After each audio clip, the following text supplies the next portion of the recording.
আজি ৰাতিপুৱা সোনকালে উঠিছোঁ, যিহেতু যোৱাকালি গৰম বন্ধ শেষ হ'ল আৰু স্কুল আজিৰ পৰা যিহেতু আৰম্ভ, গতিকে সোনকালে উঠিবই লাগিব। আজিৰ পৰা মানে এইটো একদম ৰুটিন বনাই ল'বলগীয়া হৈছে আৰু এলাৰ্ম দি থৈ দিছোঁ দেই ৰাতিপুৱা উঠিবলৈ, নহ'লে কেনেবাকৈ এইকেইদিন দেৰিকৈ শুওঁতেতো একদম মানে সময় ধৰিব নোৱাৰা হৈ গৈছিলোঁগৈ। গতিকে আজি এলাৰ্ম দি কৰি উঠি সোনকালে ঘৰ দুৱাৰ ঝাৰু মাৰি এতিয়া পাকঘৰত আহিলোঁ।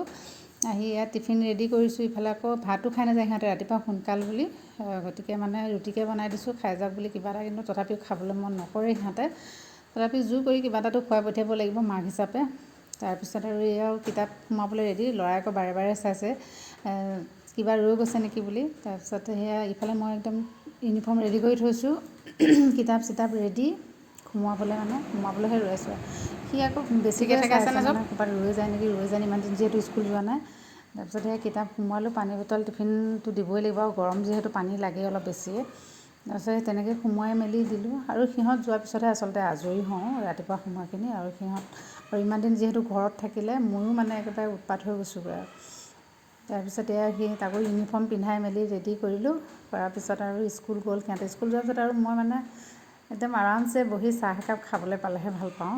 আৰু ৰাতিপুৱা যিহেতু দৌৰা দৌৰি কৰি থাকোঁতে চাহ খোৱা নহয়, গতিকে সেয়া আৰামত বহি বাৰান্দাত বহি মানে মানুহ চাই বাটলৈ। সিফালে বাৰু বেলেগ ল'ৰা ছোৱালী স্কুল গৈ আছে।